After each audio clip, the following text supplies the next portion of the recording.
Welcome back to part 3. Immigration, again, has divided America for generations. Some believe strict immigration laws or enforcement is simply about protecting borders, national security, and the rule of law. And you've heard the opinions of our guests from this episode on part 1 and part 2. Others will argue that race, ethnicity, and fear of outsiders have consistently shaped who America welcomes and who it rejects. Is today's immigration debate really about illegal immigration, or is it about who America believes belongs here?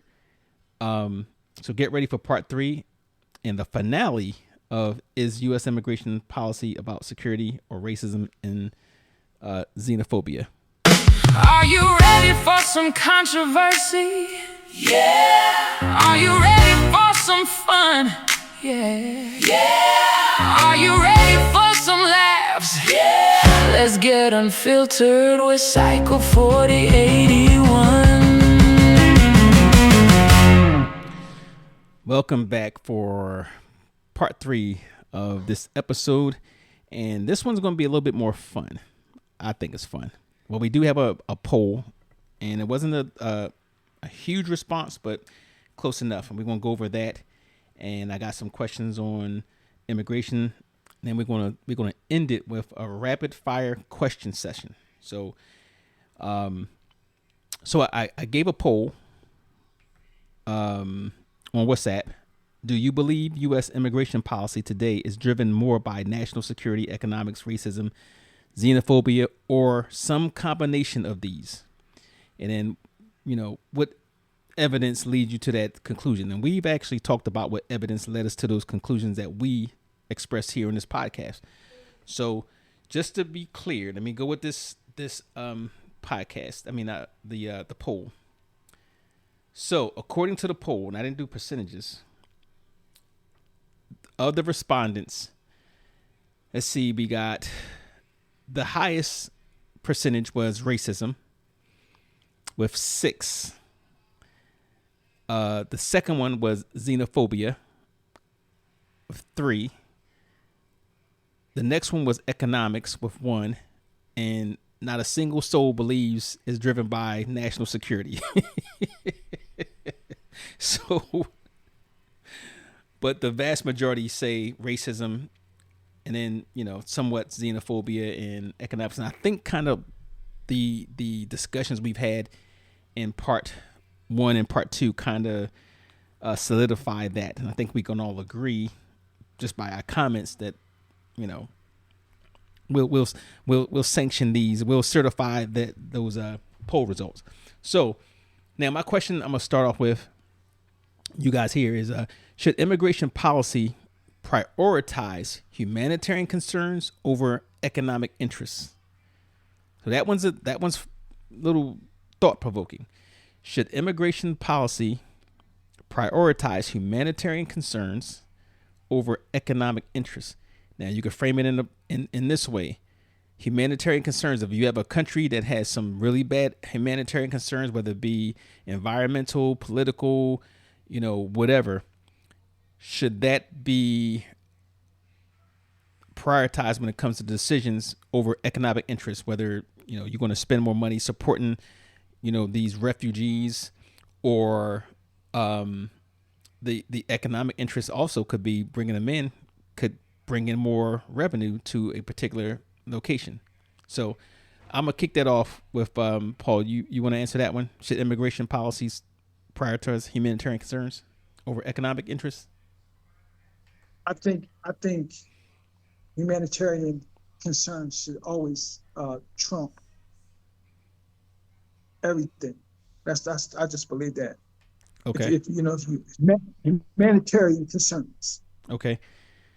Anybody here disagree with that? If they do, take away the HIPAA laws and tell them to go to work.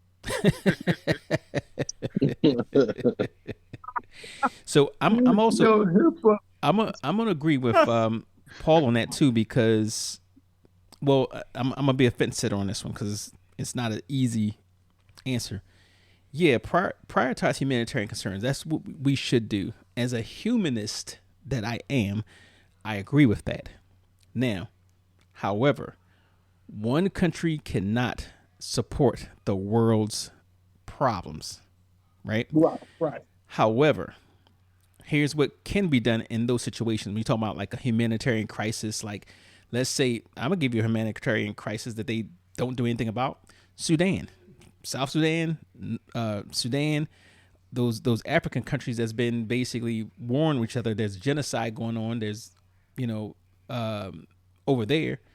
You know, yeah, we should help them. We should bring them here, vet them properly, and if not, arrange for them to go to a place that would accept them. But yes, and not because of the economic interest, because we spend $1 trillion or $1.7 trillion on, you know, going to war, a useless war. I'm sure if you can squeeze that money out, you can squeeze it to help humans. So that's kind of what I think about that. You know, be humans. You know, but We engage in selective humanitarian. absolutely. Facts. Undisputable facts. Don't nobody be saying that when the Congo be needing help. Exactly. Yeah, I wanted to mention the Congo, Sudan, Ethiopia. Who else?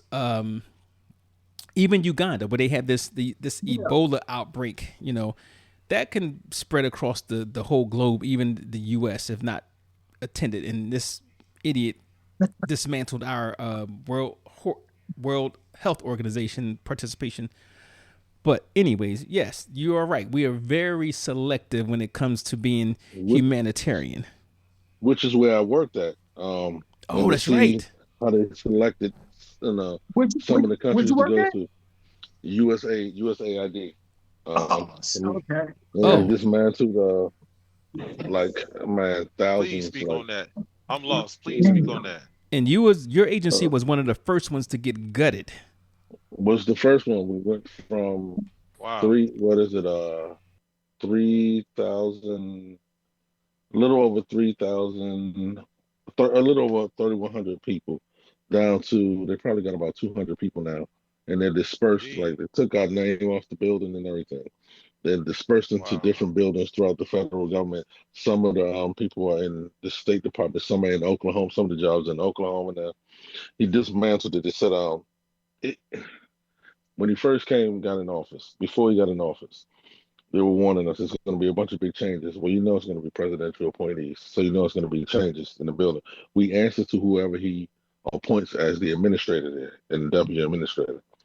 What we were told in the beginning was to take all President Obama's pictures off the wall, and every Obama's pictures, Biden pictures, and any pictures of inclusivity, meaning of anybody helping. You know how they have the Europeans helping the big belly black kid in Africa with the flies on them or something like that, or giving them a cup of water, stuff like that, things that they've done when they were over there, helping them build huts. Anything that showed inclusivity, we had to take all of these pictures off the wall. Take them all off the wall. That's savage. Wrap them and send them somewhere else before they came in office. Take Obama's pictures off the wall, Biden's pictures off the wall, and Hillary, anything that had Hillary in it, off the wall. This is his first day in office. Before he got in office, this is what he said he wanted done. So we had to do it. Then they took all the names off the they took the name off the building. That was on TV. And I would put Malcolm X on the wall. and then I want to ask you guys something. It's along the line. When you I guess two of you were in the military. How do you go from left to right as far as power is concerned? So the one with the least amount of power to the right amount of power. Is it like reading for the Americans left to right, or like the Asian community right to left? What do you mean power? All right, power structure. Like you have Trump, and you have his crony as the vice president, and then you have whoever's under him. How would you line those up? I know the military lines it up with. Oh, it goes left. It goes left to right. Okay, I thought so. This was the argument we had in there. Well, Trump is first, and then he has the vice president, and then he has the other guy. That was the argument in there, and that's the little running joke that's in the building. Oh wow! Well, let me tell you. It was. how the you guys mentioned the savagery in this, right? So legally, he could not get rid of USAID, Yeah, it's in the courts now. It's in the courts, right? and So it's the I think of what you call it. Well, there's a lawsuit. It's a financial That, lawsuit. Basically, if we win or when we win, everyone who lost their job to this, that sound like y'all live it's at in least North 25. Korea. It's like exactly, yeah, that's what it sounds like. exactly. It's Yeah. between 25 and $50,000 lawsuit for everyone who lost their job Sound or like contract sound had to be like cut. Kim Jong Un just walked in the office. That's how it was. That's how he acted. So Yo, here's the get around to this, and this is what he's been doing. Now this is an administration that has basically said we don't care what the law says, we're going to do it anyway, and then we'll wait till the courts tell us to do it, and then we'll appeal that and appeal that and appeal that. So if you can't get rid of the USAID legally, you can't get rid of the Department of Education legally. All these different departments you cannot get rid of legally because there's a process to that. How do you get rid of them? You gut them. You gut them to the very bare minimum where they cannot do their job, and And that's there's what he's another done. way too. There's another way too. And this is the first approach he took. He didn't take that approach. He didn't gut us first. You do it illegally and wait for it to play out in court because it takes longer to play out in court.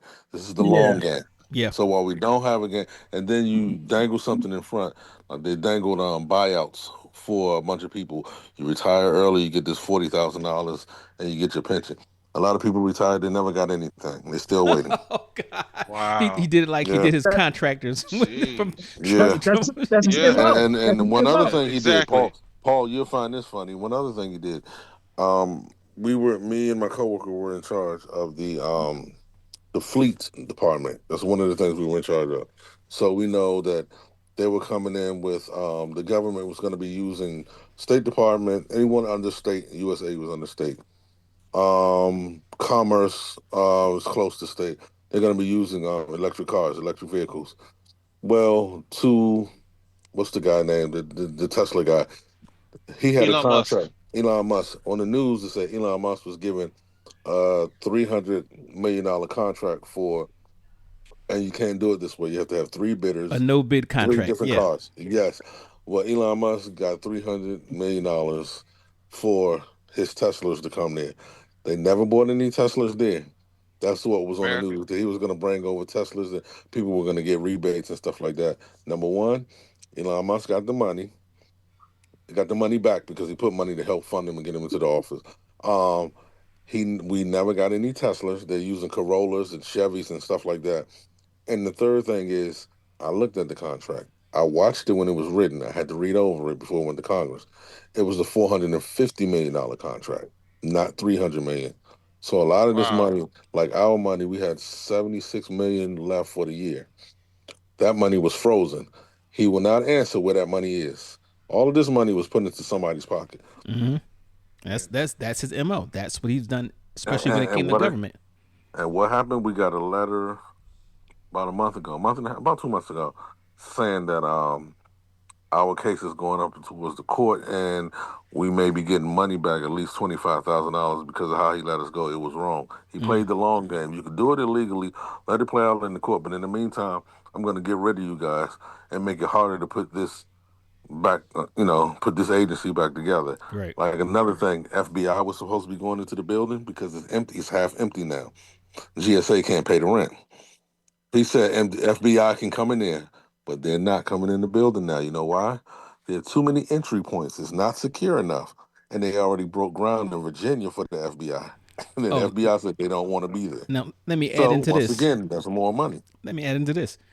Because they did that, he did that illegally, and including the agencies that had open cases on his businesses, got rid of them, not legally, but you can't expect them to do their job if you got two people in the office, right? Exactly. So they did that, and then you canceled things that you still had long-term leases on. So now you have obligations. You didn't save the money. You still have those financial obligations. Now you have unused buildings that you still have to maintain.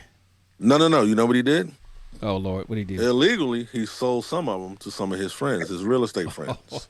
But this Wow. dummy didn't know that you can't sell federal buildings. But that's another thing that's in court that they're fighting for. Well, so here's the thing. This is him out, and I don't want to beat up on Trump too much because I do that enough. I do.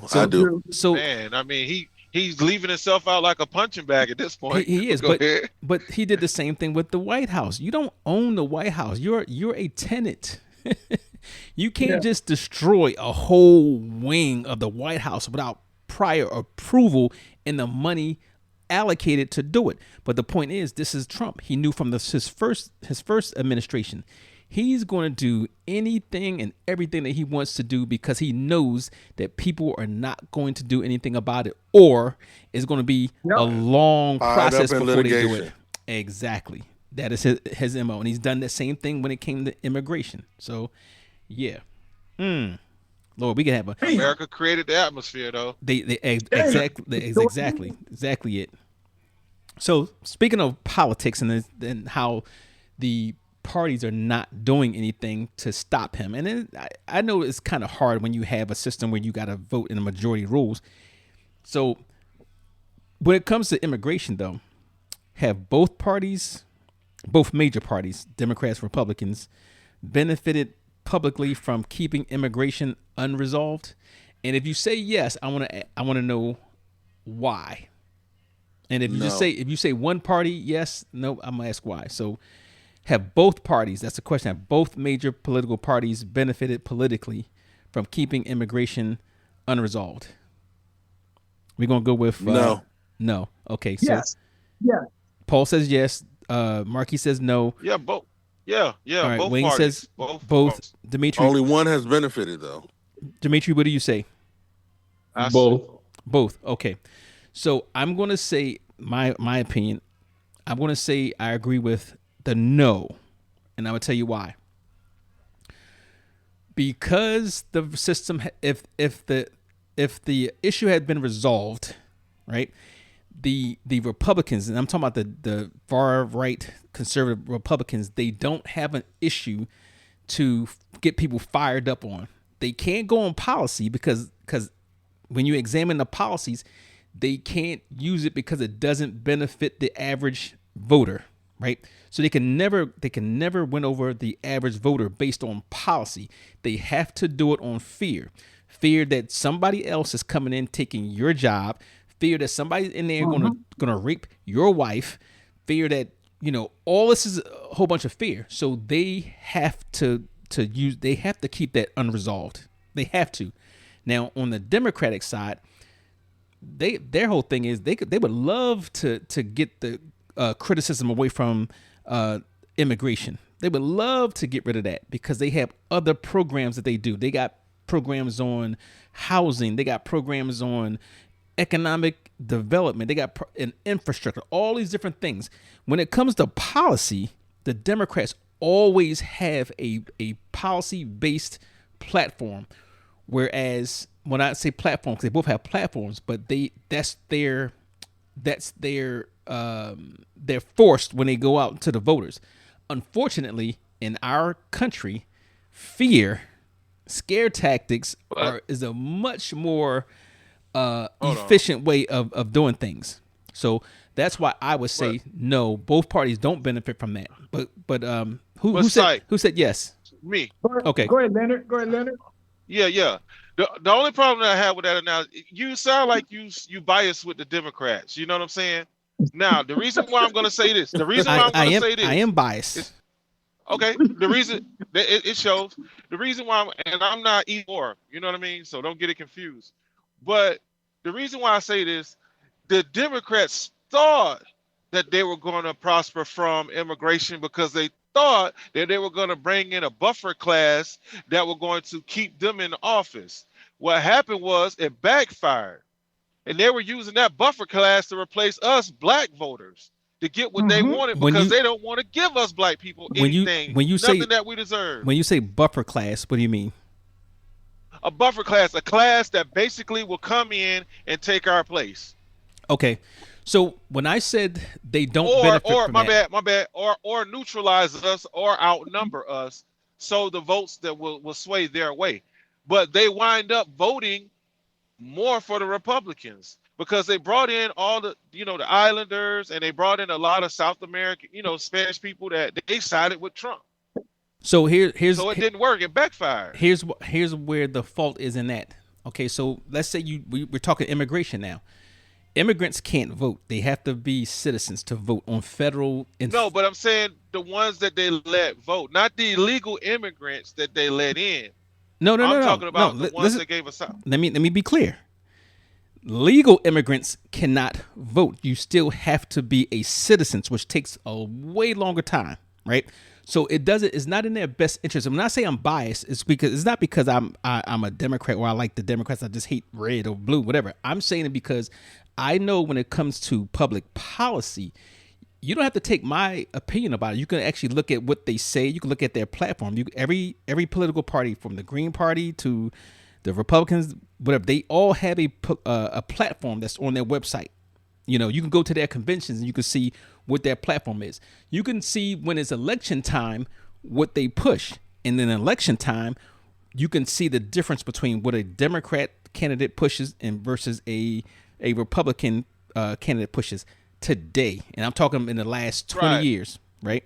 So that's why they were trying to rush the process to get them legally documented. That was the push with Kamala Biden. And they should. They should. They still cannot vote. Bro, listen. Okay. You keep saying that they how do they benefit for them becoming legal immigrants? You know how they benefit? Because the legal immigrants will come in here and they'll add to that $1.7 trillion that helps their economy when they're in office. Yeah, it shows that way. They can't vote. So it doesn't benefit them for them to, just to bring in a whole bunch of immigrants or whatever. But the point is, when it comes to voting, scare tactics work way more efficiently.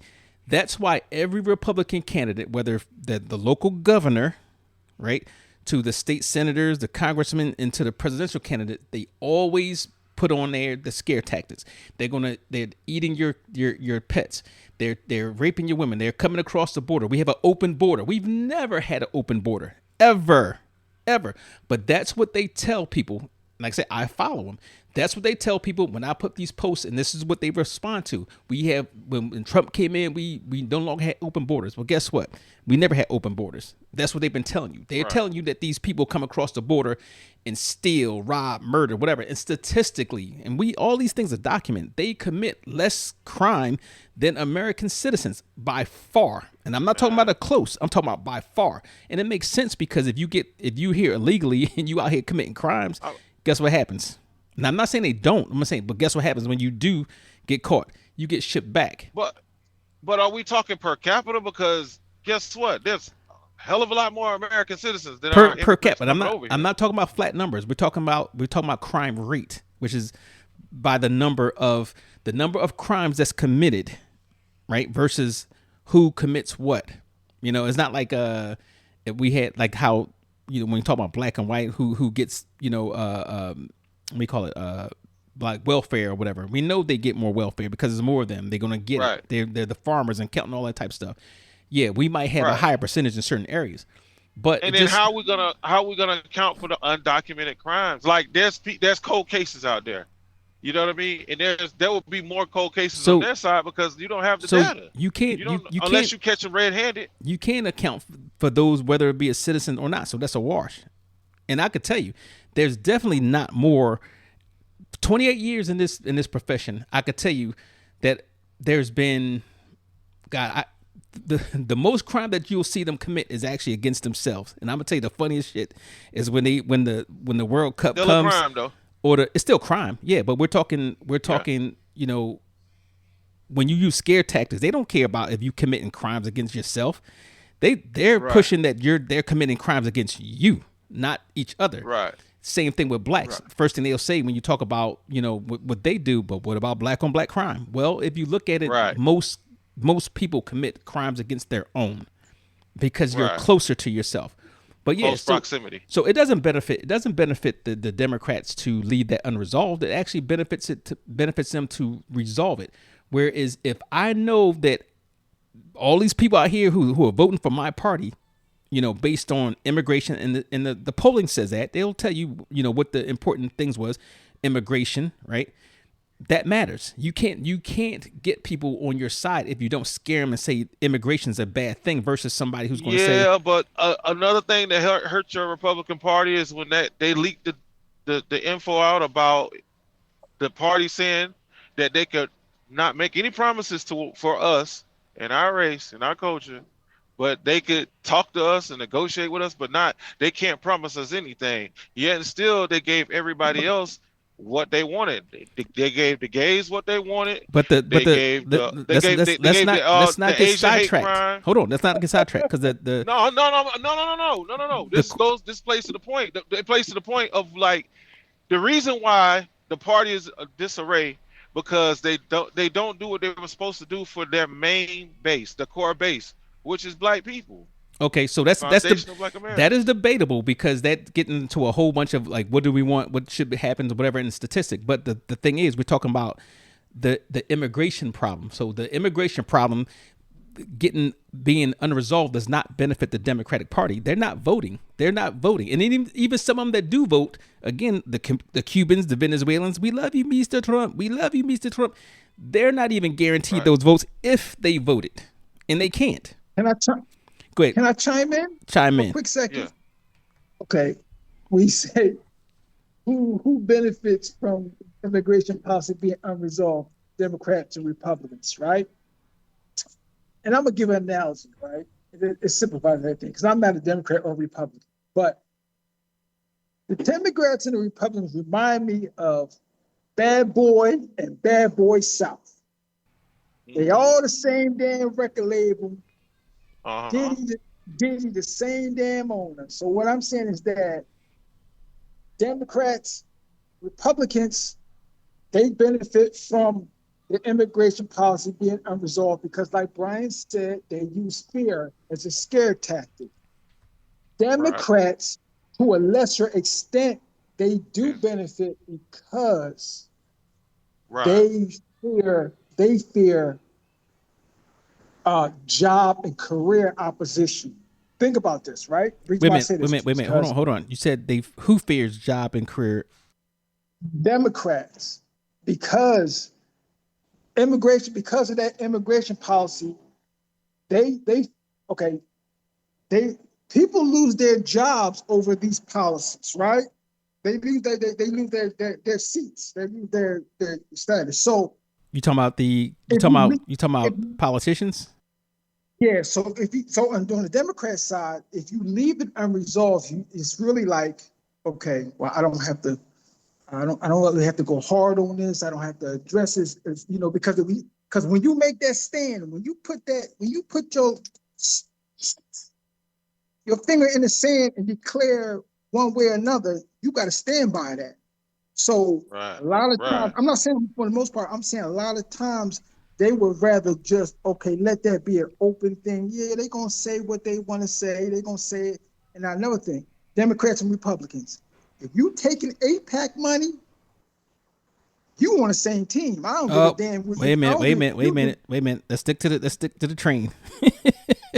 Huh? Let's stick to the train. AIPAC ain't got nothing to do with this.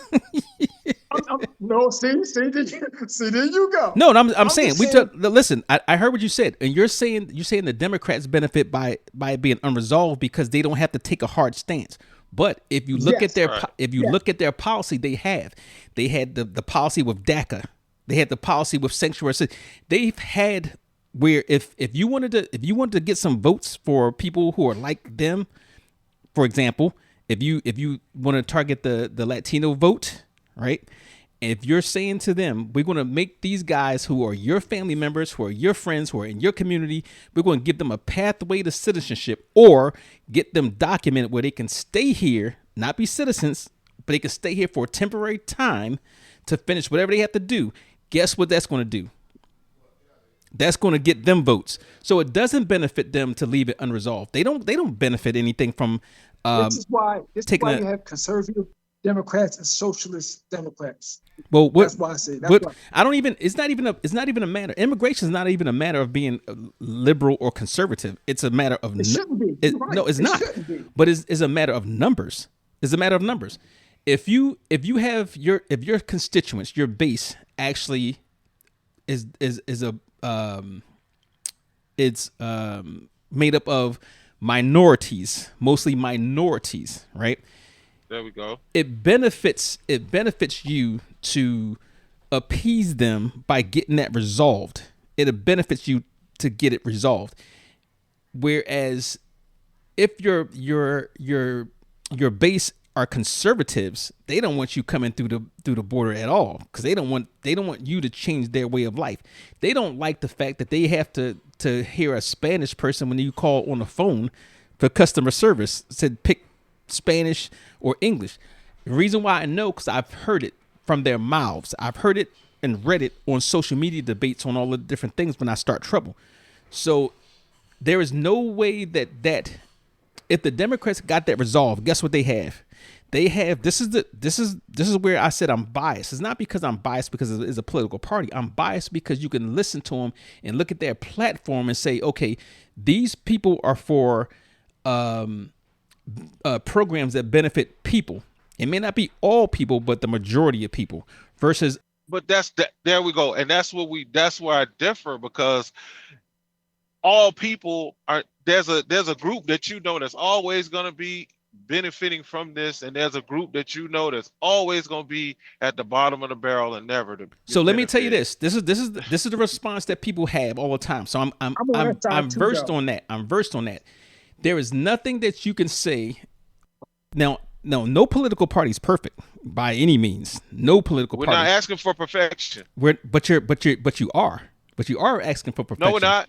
I'm not asking for perfection, but I am asking for the same thing that other cultures are receiving. The Asians got a hate crime. The gays got their laws that you can't do anything to one of them. Everybody else got something out of the ordeal, but my culture. Let me tell you, let me address the hate law just and without getting on. There is a hate law crime. Just because it doesn't say specifically, they call it. If you look at it in the law, it does encompass everybody. The reason why they gave it the Asian. Hold on. Let me finish. No, because you're not listening. Hold on. You're talking about everybody. Let me finish. Talking about my culture. Let me finish. You know they're not going to cater to our culture like they do everybody else. Let me finish. Let me finish. Go ahead. There isn't a Asian hate law. The reason why they call it an Asian hate law, whatever, or a Mexican hate law. If they call it that, that's what it is. Let me finish. Let me finish. You're not listening. If you listen, it's the same exact bill. The reason why they call it that is because a lot of times they get extra things added on because a specific incident happens, like, all right, 9/11. What happened? Exactly. What happened? They got extra things added on. It's not extra. It's the same thing. Read the law. Until you read the law, we're going to dead that issue because it's the same thing. There is no Asian or Islamic or whatever hate law. It's the same law. Okay, they'll call it different things because of if it's the same thing. No, it's not, because if they call it Asians, that means they're catering to Asians. Okay, let me say this slowly. Let me say it slowly. All right. Okay, if I have a law that says you can't spend $100 from the bank, right? That's the law. It didn't say Asians or blacks or Mexicans or whatever. It says you can't spend $100 from the bank. Okay. Right. Now, if you have a certain incident that happens, and for some odd reason, there might have been something in the law that excluded a specific group. So they'll say, well, guess what? It's the same law, but we're going to put this little extra thing in there to make sure they're included in that same law. Nobody's excluded from it. It's not different. It's the same thing. So when people say that, well, we don't have a hate law, we do. We even have an anti-lynching law in most places, except for some of those red states. But they're not lynching anymore, Brian. Those are outdated laws. I'm giving you an example how we had extra things for things that was typically reserved for black people, right? So look. When you do go to court and you do something to an Asian, you actually have an Asian hate bill right there that you can go to. What bill can we go through? So when you have, hold on, let me finish the statement. when you have a situation like Trayvon Martin, what bill are we going to go to? All right, I'm gonna tell you this. You go and you research this Asian hate law, right? And you go to the other ones and you compare and you come back because we want to move on because it's already 35 minutes. So what Yeah. I'm telling you, people are focused on the name. It's the same law. Okay, I'm just telling you Because that. why do we give people, why is your name and my name my name? Why do we have separate names? That has nothing to do with a law. No, no, no, but answer my hold question. on. Just please answer my question. We are two individuals. We're two Thank you. individuals. Exactly. So let me ask you something. Exactly. If there was a law that says black people and you have a different name and I have a different name, is that law different because it says black people? Is it different from me than you? We're both black, brother. We're both Okay, black. so I'm telling you, the law means the But law I'm don't not love me and I don't Asian. I'm black. I'm black. I'm not Asian. I'm black. You're All right, not Asian. You're black. we'll move on because I don't understand how you're Go not ahead. getting this because it's the same freaking law. If I call it an Islamic hate law, Okay. it's the same exact thing. It doesn't exclude The blacks. way It you'll still get includes it, blacks. the way you'll get it is you'll see the police, they'll shoot one of us left and right. But an Asian, you ain't never seen the police just blow a Asian head off for no reason on camera. That You ain't never seen that. has nothing Somebody to do with the tell me law, that. the topic at hand. Oh, oh, but there's a reason why you don't see that. There's a lot of reasons why you don't see that. It's a lot of reasons.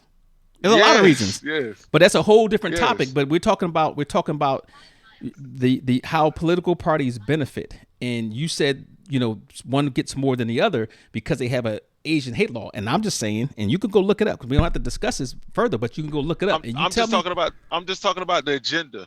If you okay, we sway the vote. Foundational Black Americans swayed the vote when it comes to the Democratic Party.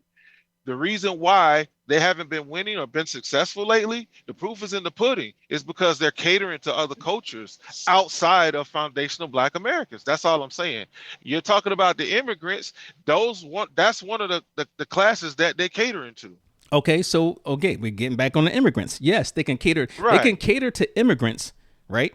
They can cater to immigrants and address a certain voting demographic. Yes, but because they want to cater to everybody. Immigrants are not just Latino. Immigrants are black people too. And there's a saying that we have in the South: a friend to everybody is a friend to nobody. Well, you can explain that later, but let me move on. Okay, But go ahead. I'm sorry. Marky, who said Dimitri? You said yes or no? So what? The They benefit both from leaving it unresolved. I don't think I even answered the question. Um, Give me a quick one so we I can think so we I, don't go too I long. think I said yeah. Okay. So let me go to this one. Does demographic changes fuel some of the resistance to immigration? And let me explain that one. The demographic changes in a particular community, a particular region, whether it means there's more of a certain ethnic group in that area or less of a certain ethnic group. Does that fuel some of the resistance to immigration? And that's an easy answer. But I see Paul nodding his head. Go ahead and comment on that one. Why? Like, You know, yeah. Can I get my card? Why? what? No. Oh, I mean, if you have a specific amount of ethnic group in a specific community, it's definitely going to steer your thoughts on immigration because, okay, if you live in a Texas town, predominantly white, good old boy Texas town, they don't want to see a black face in their town. So of course, when the issue of immigration comes up, they're going to say, oh yeah, we need to protect our borders, man. So it's always going to be a steering based on the amount of of the ethnicity in your particular community. That's how it's going to be. Okay, so they fear the encroachment and the change of culture. Yes. Which makes sense. Yes. Which makes sense. Okay, so let me give this one to. Is Marky still here? Yeah. All right. I think he Yeah, is. I'm still here. All right. I'm still here. Is fear of crime among immigrants supported by evidence, or is it often driven by perception? I would say both. You have a little bit of evidence, Yeah. and then they make it bigger than what it really is as anything. Okay. I think the fear of crime can be anybody at any time. So I think that's going to apply to everybody. And normally it applies to us, anyway. They said it, they're vocal about it. Studies have shown, yes. But the perception of crime, and this is a fact, this is statistically supported. The perception of crime always is more than what it actually is. And I'll give you an example. If I go to a community and they start talking amongst each other because somebody came by and took a bicycle off the porch. I mean, not off the porch, but off the front lawn, right? So, that's a burglary. But they'll tell the next person, oh yeah, my house got robbed or I got robbed, which means that you got stuck up, person to person. So now there's a perception in a particular area that there's a whole bunch of robberies going on because people share information that's not supported by evidence. So that happens.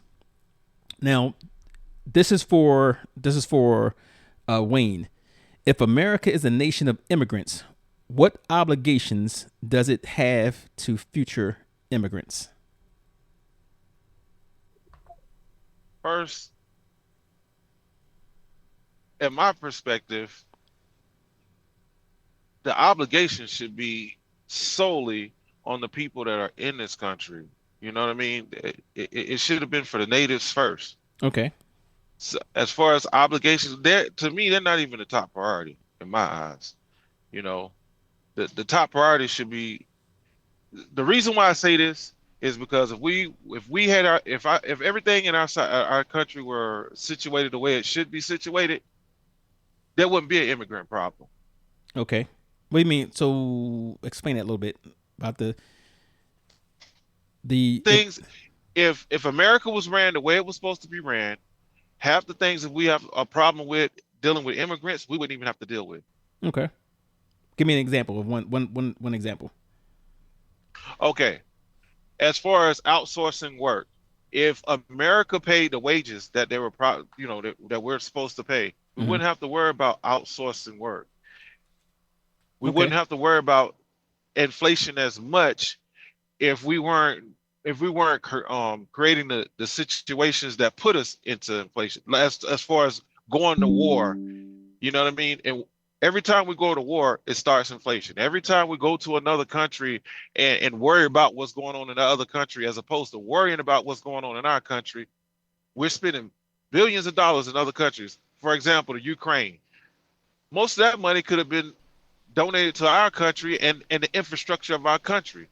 Our highways alone would have prospered from the money that we sent to Ukraine, let alone poverty. So my concern is not about immigrants. My concern is about the actual citizens and the natives to this land. The use of the dollars. Right. Okay.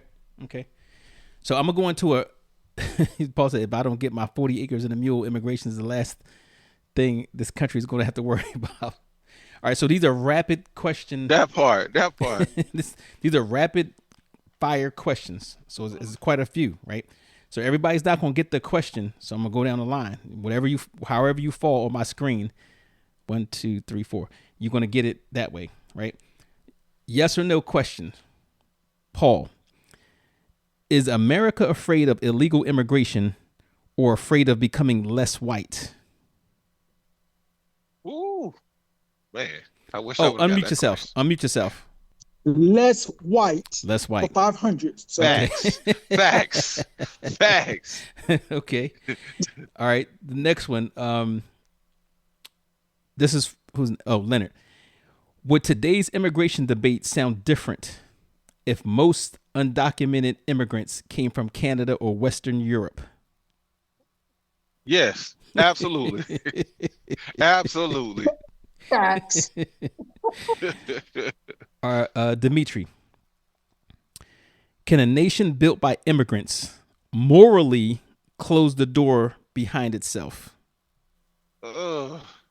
So basically, can a nation built by immigrants, which is we have, and people even want to call black people immigrants, like they try to do in the thing. So, but that the thing though, the nation wasn't built by immigrants. It was built by political prisoners of war. Okay, well, you could use that. I'm gonna say slaves, but it was also there. You go. But it was also built by immigrants as well. So they had the Chinese, they had different people. They even had the Irish. By the time they brought the Chinese over here, the railroad had almost been totally built, man. No, they had it. They were not even close to finish. Also, they had the Irish come over, and their reasons for coming over was different. But they did help build the country. Immigrants did build this country.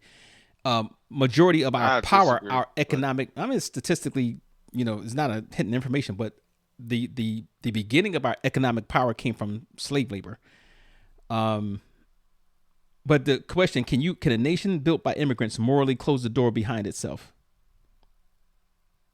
That's Dimitri. You got to unmute yourself. And I muted you guys because y'all had whole side conversations while we were discussing stuff.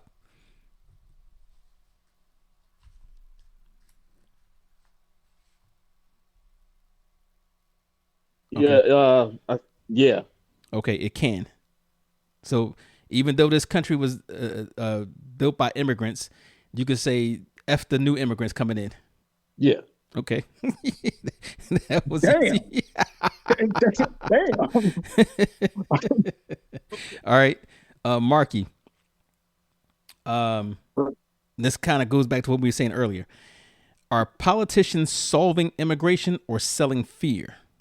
Selling fear and retaining votes. Okay. Back to Paul. Should compassion have limits when national resources are finite? Yeah. You say yes? Okay. Yeah. Okay. I agree with that one. This is for Leonard. Can enforcing immigration laws be both necessary and humane? It could be necessary, but the people who enforce the laws and how they enforce the laws determine if it's humane or not. Right. So can it be necessary and humane? Yes. It depends on how the laws are enforced. How it's done. Okay. The law can be humane to everyone. It just depends on how they're enforced. How they enforce it, how they implement it. Yeah. Okay. Right. Dimitri. Open borders.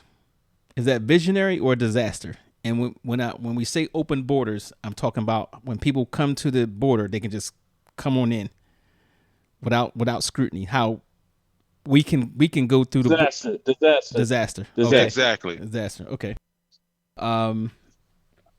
Marky, is citizenship a privilege or a human right?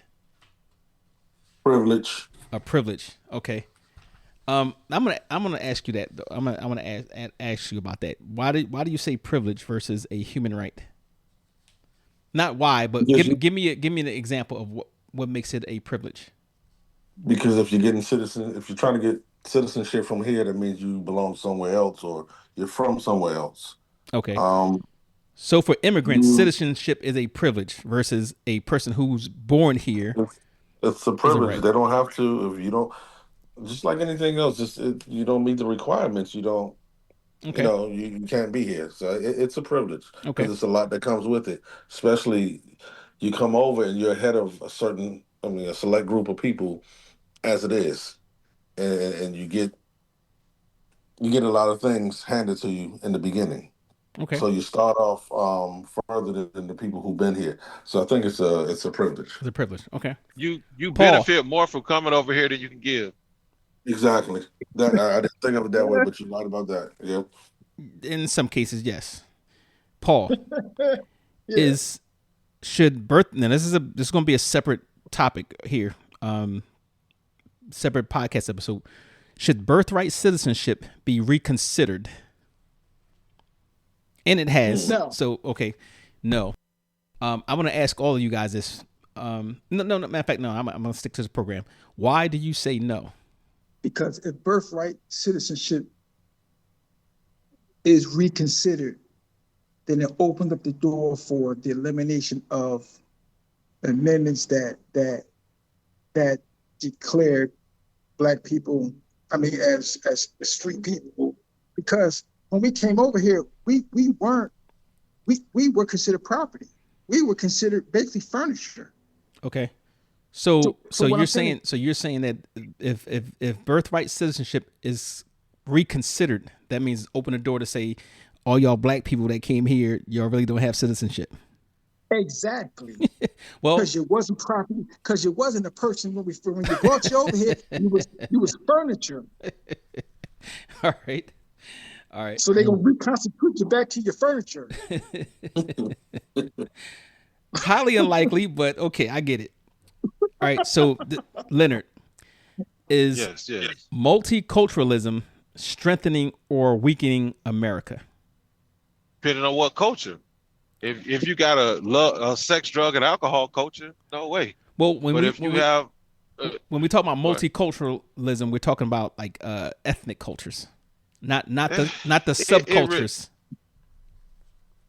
Right. It really is, because everybody's culture is not compatible with ours. So you can certain people believe.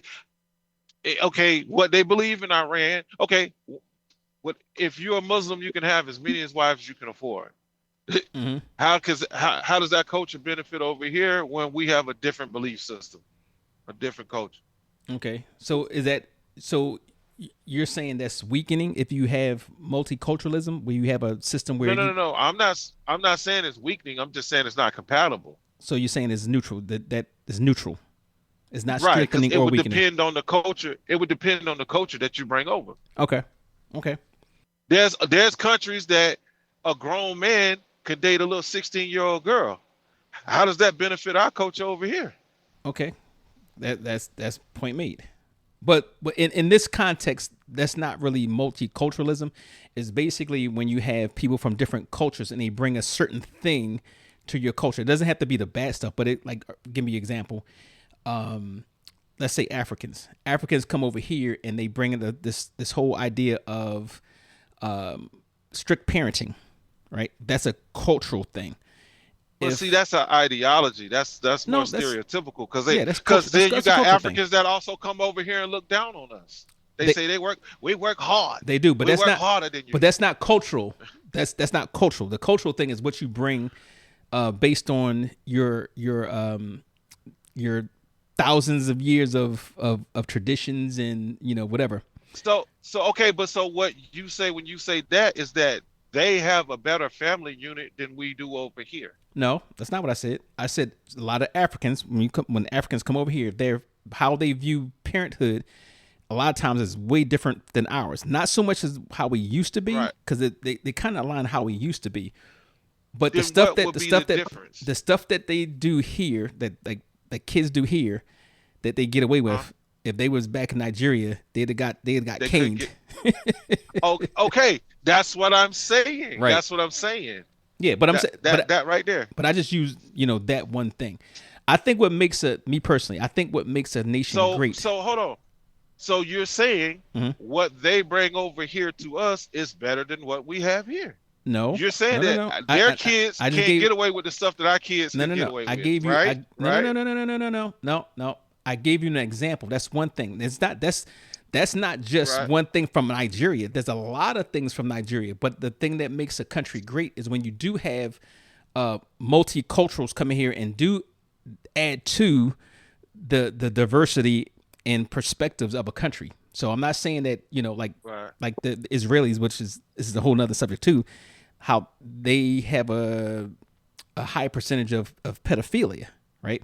So that's not a a so-called culture unless it's written into their traditions and stuff like that. That's just something that they just happen to do because of it's creepy. So that's the difference. All right, and Dimitri, should undocumented immigrants who've lived peacefully in the U.S. for decades have a pathway to citizenship? And for those who don't know what a pathway to citizenship is basically, if you are here, there's certain steps that you can take to make yourself not undocumented, to get documented, and to go through the legal process of being a citizen. I don't think they should have no clear path. No, they shouldn't have because, like he said before, undocumented. Okay, like, so you don't know about those. Okay, we got you. You said no. If you hear undocumented, you should take your ass back to wherever you came from and apply like everybody else, regardless. Exactly. And that's the question is framed. Like, let's say you have we're gonna put you on the hot seat on this one because I only got a couple left. Who are the people that we're not gonna put their names out there? Who are the people that's Latino, right? That you're doing a hard salad for, that's been here for years, right? Established, hard workers, the whole nine, right? So you're telling me that if I make a call and say, hey, Manuel is living, he's and his whole family are not here legally, y'all should go get him, and they should have no recourse but to take their ass back to wherever they came from.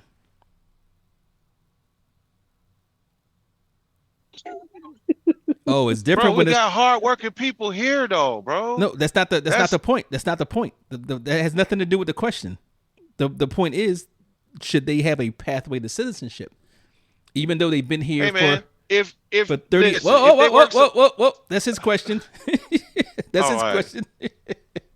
I'm saying they shouldn't have an easy. I did the question. The question is not easy or hard because it's never easy. The question is, should they have a pathway to citizenship? Should they have, since they've been here for 30 years, and I just use that word 30 years, and they lived here peacefully, they're model citizens, they're doing everything they possibly can do, and you didn't even know they were illegal, right? And all of a sudden they found out, they were here illegal. Man. This is an example, right?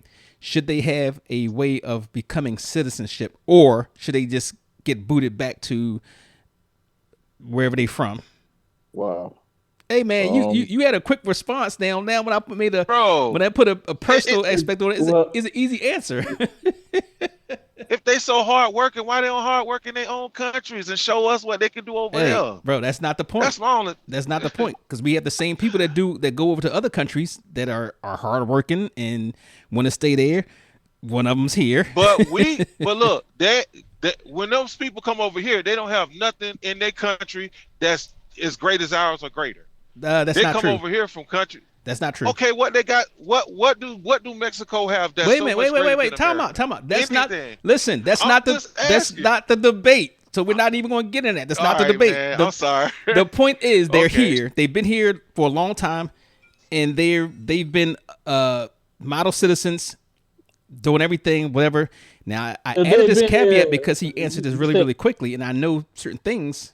Right? It's easier to answer it quickly, but when I put a personal attachment to it, you can't answer it. All right. If they've been here, I guess, 30 years? However many years. They've been here for a long time. Come on now. You messing up my time. Stand on business. Come on, stand on business. That's right. Stand on business. That's right. Send the ass back over there. Okay, so there you go. Okay, so So stand on that. Stand on that. You heard him, right? Stand on that. Okay. Stephen A. Meek. I hear you, Stephen A. Meek. Get back over. Get back over that wall. Okay, so, I got you. Okay, let me move on. Let me move on. Let me move on. Let me move on. I don't want another hour or something podcast. All right, the next one is this is for Marky. Marky, are deportation policies applied fairly? Not all the time. I don't. So to answer your question, no. Okay, easy enough. All right. and this goes back to Paul, should refugee admissions prioritize the most vulnerable regardless of origin? So let me put it in perspective. If you have a bunch of refugees, right? Yeah. And they come from all different countries, but one coming from Iran, they have really, really bad, bad situation, worse than anybody's. Right. Should they have priority over somebody else that doesn't get as many refugees or get as many opportunities? No. Okay, so it should be even Steven. Yeah. Okay. Yeah. Okay, easy enough. Now the last one is for Leonard. Does the phrase illegal alien shape public perception differently than undocumented immigrant? That's basically the thing. Is the same thing, but when they use it differently, does it shape public perception differently? If I call somebody, oh, they're an illegal alien, versus if I call somebody, oh, that's an undocumented immigrant.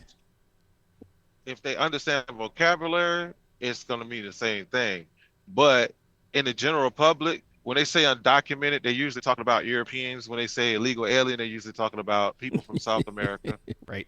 Spanish descent or from the islands. So, it does. It does in certain instances, yes. Okay, absolutely. I would agree 100%. Okay, this was an interesting topic, and we can actually have a few more offshoots from that. But I want to thank you guys for your wide perspectives when it comes to immigration, and I want to catch you guys back at the next one. Thank y'all for tuning into another episode of Unfiltered with Psycho 4081.